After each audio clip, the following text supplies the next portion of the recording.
Laure Manin est avec nous pour un œil sur les médias. Bonsoir Laure. Bonsoir Aude. Alors vous revenez sur cet islam de France dont on a beaucoup parlé aujourd'hui dans l'Hexagone, pays laïque, je le rappelle.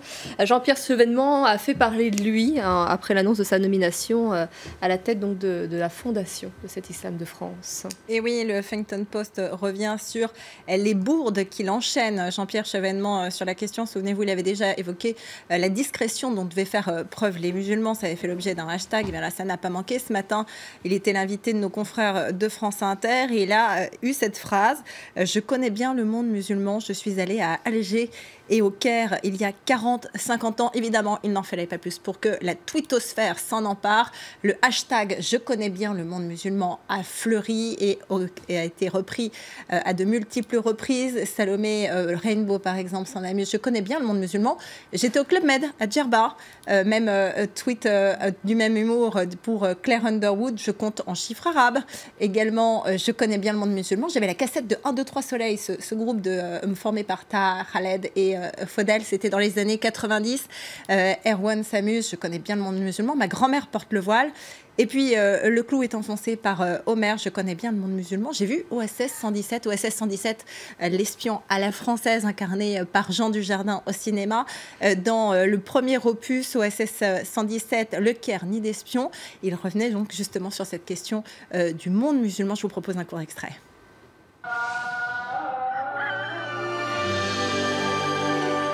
Bienvenue au Caire, OSS 117, royaume des pharaons, des tombeaux mystérieux, mais aussi véritable nid d'espions. La situation en Égypte inquiète en plus haut lieu. Nous avons besoin de vous sur place, d'un expert, un spécialiste du monde arabo-musulman. Arabo-musulman. Voilà, Jean Dujardin inimitable. Alors, juste pour revenir à la réalité, Jean-Pierre Chevènement n'est pas tout à fait aussi inculte.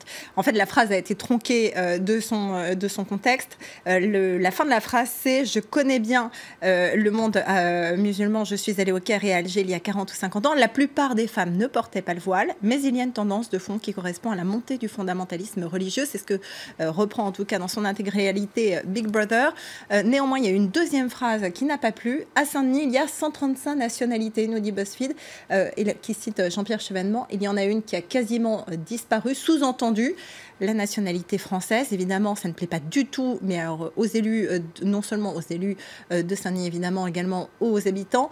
Stéphane Peu, le maire adjoint de Saint-Denis, dit en reprenant cette phrase: est-ce que nationalité française, ça veut dire race blanche? L'élu revient sur son site internet sur un chiffre. Je rappelle que 75% des habitants de Saint-Denis sont de nationalité française.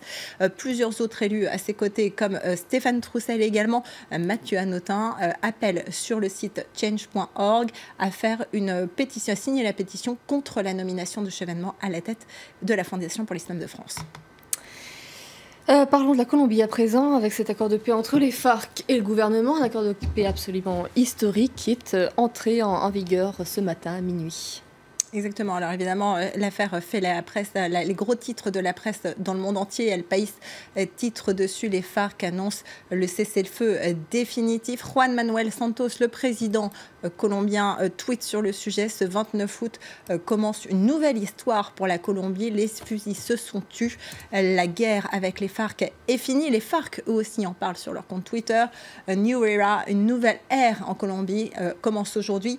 La guerre a fini. De nouveaux défis et de nouvelles conquêtes attendent la guérilla.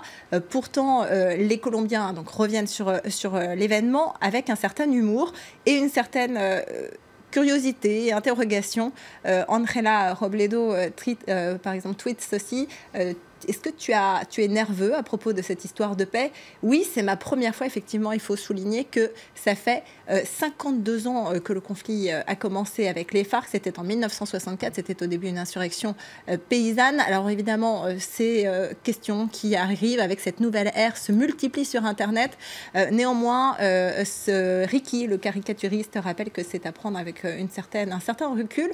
Il dessine un Colombien qui lit ce journal avec un grand titre, La Paz, et il lui fait dire eux ne doivent pas être au courant que la paix est entrée en vigueur, avec toutes sortes de scènes de violence. On voit dans le coin en haut à droite l'ELN, c'est l'Ejército de Liberación Nacional, c'est l'armée de libération nationale. C'est l'autre guérilla qui, elle, est toujours en activité en Colombie, et puis également des actes de délinquance, d'extorsion, de gangs qui continuent à ponctuer le quotidien des Colombiens. Autre question qui revient beaucoup sur les réseaux sociaux, c'est le référendum auquel l'accord auquel les Colombiens vont se soumettre pour aller voter le texte de l'accord final entre les FARC et le gouvernement. Et ce petit dessin de Jota nous montre que le texte est extrêmement long. Si la question au référendum était « Est-ce que vous avez lu le texte complet de l'accord final ?», le non gagnerait. Et alors justement, au sujet de ce référendum, la population est déjà divisée entre ceux qui vont voter oui et ceux qui vont voter non. Les arguments se multiplient. Par exemple, Daniel, lui, veut voter non. Il ne croit pas à la volonté de paix des terroristes. Autre nom, ceux qui ont assassiné des milliers de civils, de soldats et de policiers ne doivent pas pouvoir être élus au Congrès, explique Tata Cabello. Et puis pour Amir, ceux qui travaillent honorablement vont devoir payer pour entretenir des terroristes sanguinaires, et pour cela il veut répondre non. En revanche, d'autres soutiennent le oui.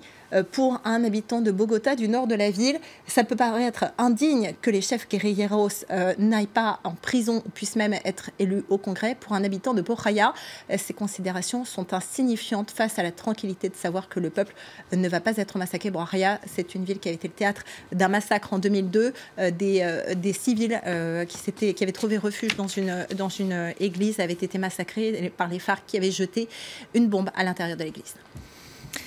Je vous remercie, Laure, de nous en avoir parlé ce soir dans votre chronique.